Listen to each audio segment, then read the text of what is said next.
want to change, you need to accept that you are in a wilderness. Denial hardens our hearts.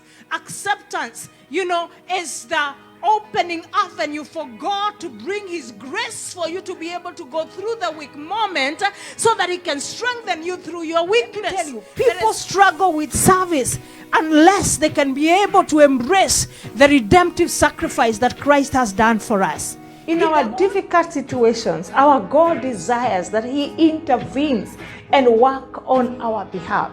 There is a redemptive plan of God in our betrayal. It is not only a matter to do with you being hurt, but God is at the center of it all. And His theme is still running off redemption in your situation. The question is, will you be willing to allow God to accomplish His purposes in your betrayal? God has called me and you to be committed to the calling of God, to be committed to that assignment that God has given unto us, to be loyal to that assignment. If we are going to please God with our prayer, with our fasting, we need to have the right perspective about our own suffering. I want to encourage somebody today that when God sees our affliction, when God sees our challenges, when God hears our cry, He does not leave us on our own. He comes and delivers us out of our calamities, because our God is a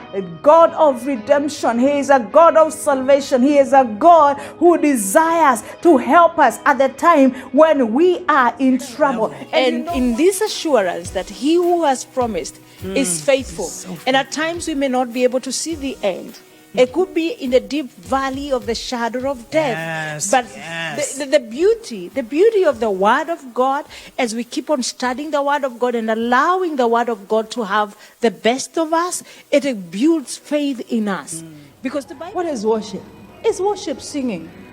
It's worship singing. Worship that is a depth that you get into with God, and your depth is calling into the depth of God. Uko pale, huongei, hulii, machozi tu ya kutoka. Unajua kuna tofauti ya kulia na kutokwa na machozi. As a Hebrew woman, you need to understand biblical submission. But when the Bible talks about submission, it's actually talking it in this structure.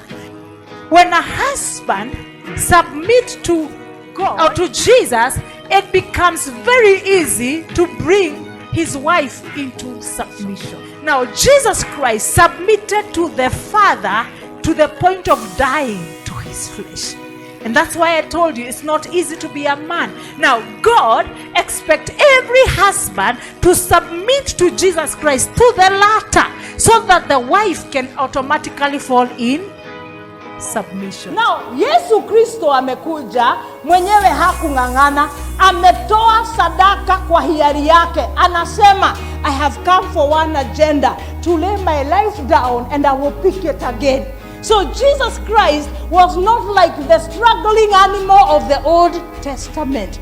He was a willing sacrifice. Praise the name of the Lord. Now Paul turns to them and anasema, sasa kwa sababu Kristo amefanya hivyo, sasa nawapembeleza nyinyi. Nawapembeleza that you offer. Usisukumiwe mwenyewe ukaweza kufanya nini? Kujileta na kupembeleza. Let us go mpaka wakati utawekelewa katika madhabahu.